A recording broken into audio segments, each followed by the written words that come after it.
Back here on the Blitz on San Antonio Sports Star 94.1 FM, AM at 1250. He's Joe Reinagel. I'm Jason Minix. In Philadelphia for Army-Navy Radio Row. And, of course, you would run into Jason Witten, Cowboys legend, on Army-Navy Radio Row. Whit, what's going on, man? I'm doing well. How are you guys doing? Doing great. But how does that feel? Cowboys legend.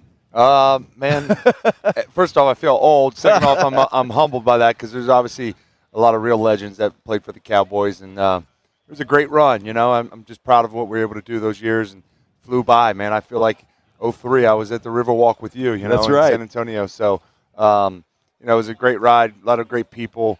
You know, there's an old saying, the journey's a reward. And certainly now that I have some time to reflect on it, it really is. You think about being in Philadelphia and so many great Cowboys, Eagles moments. There might have been one you lost a helmet and kept on going. I mean, you know, do you feel that when you fly into Philadelphia? Is that what you're thinking about, or is it just business as usual? No, you think about that. I mean, first off, I would say, you know, no snowballs, no batteries thrown at me. I'm off to a good start, you know. Not yet, anyway. We'll see about tomorrow what that looks like. But, yeah, I mean, there's a lot of great memories coming up here and a lot of big games, you know, some fun bus rides over after a big win, and unfortunately some adversity after some tough losses. So great battles, and I think it's amazing, you know, where the division stands right now. I mean, because I feel like over the course of the last 20 years, that division is so good, so competitive, and it still is today. You know, and we talk about it all the time. When the NFC East is competitive and the good teams, it just seems to be better for football. I agree.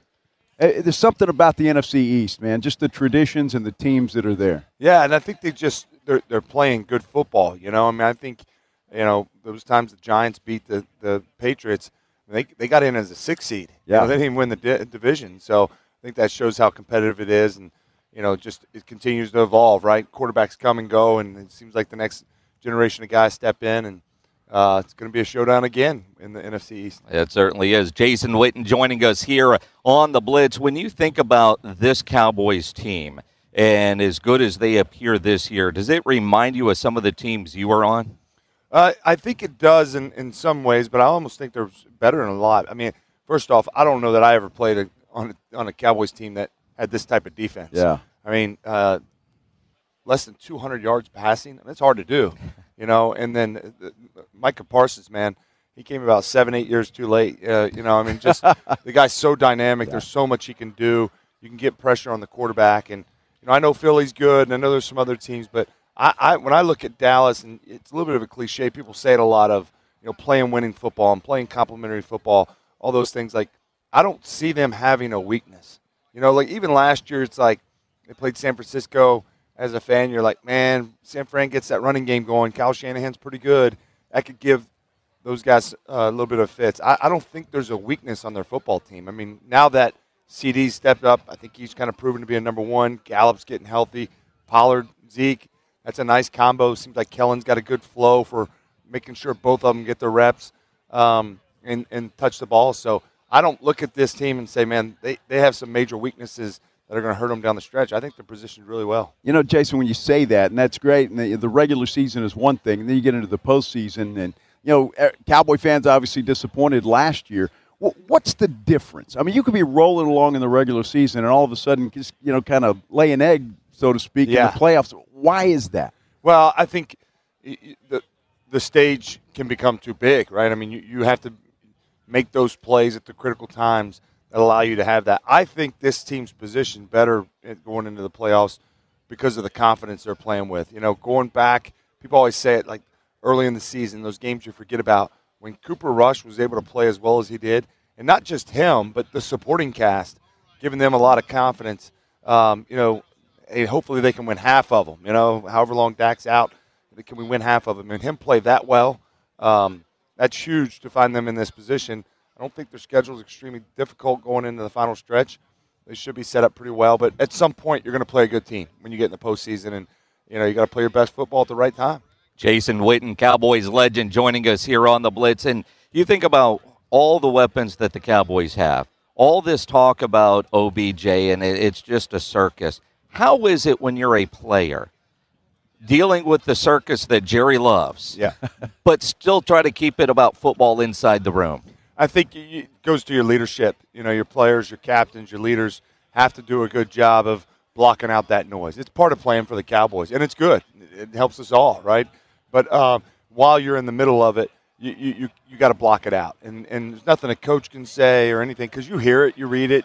None of us are immune to that. But I think they're with Zach Martin, Marcus Lawrence, Dak, Zeke.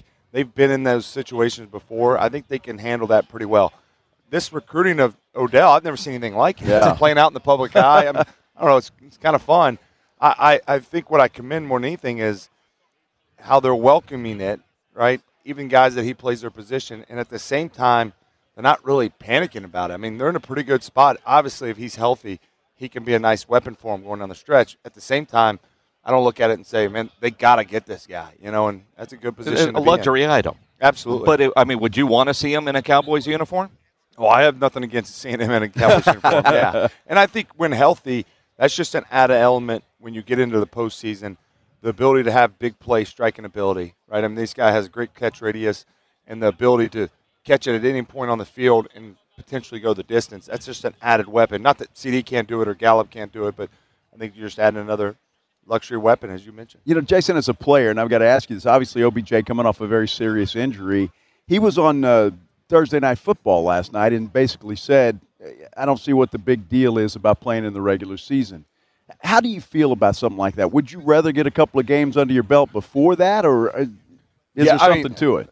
Listen, I'm not the athlete that he is, and a lot of those guys are.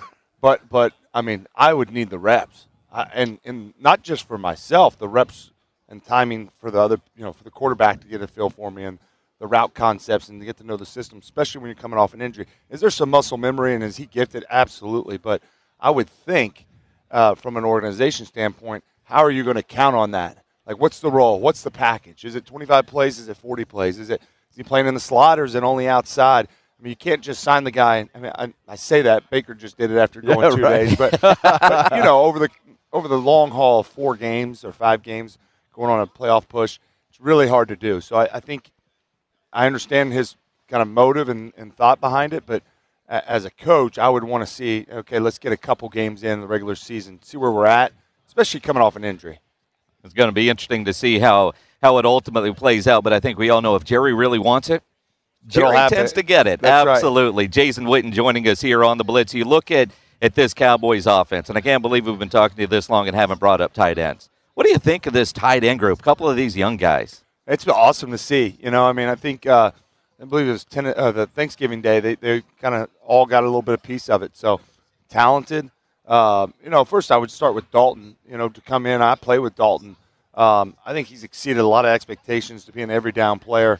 Then you add in Ferguson. I think he's got tremendous upside. The thing I look at the tight end position is it a one-trick pony, or can he be a complete player? Can he block? Yeah, can he be exactly. Jason Witten? Well, yeah. He and trust me, I wasn't hurdling people, so he's already ahead of me in that regard. You know, so and I just know that offense. You're going to run the football, and the identity is going to start with the run game, play action off of that. And so if you can't hold up in the run game, you're not going to be valuable, regardless of how good you are in the pass game. It's just hard to get on the field because when you come in, it's always pass, right? And so I think he's done a really good job, which is the hardest part for almost all tight ends, is making that transition as a blocker from college to NFL. He looks pretty good. Well, and I think about, you know, at the tail end of your playing days, you know, and I mean, your blocking ability. They just didn't have anybody else that could come in and block like you could. I mean, is that a learned skill or a want to kind of play or attitude? Yeah, I think there's a learned skill to it, but there's a big part of that that's just desire, will, determination, you know, putting in the time to get fundamentally really, really sound. You know, because, listen, all tight ends, or almost all, when you go match up against a defensive end, you're at a disadvantage. And so what are the secrets you're going to find? You got to anticipate the snap count. We got to cheat the line of scrimmage. We got to be really good with our footwork and our hand placement. All those things. And it takes time. It takes a commitment. Can't be the coach making you do that, right? We're going to use you in the pass game, but you got to be serviceable here in the run game. Usually doesn't work out. And so I think those guys have proven that, and now they're going to see the other side of it, of play action, and then they can bootlegs and run in the fly sweeps with them. I mean, there's a lot you can do. And you're seeing it every week in the NFL around the tight end position. And you're such a passionate player. Everybody loved watching you play.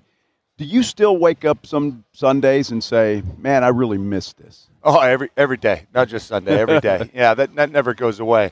Now I know I can't do it like that anymore, but you certainly miss it. Just the ability to go out there and compete, the chess match.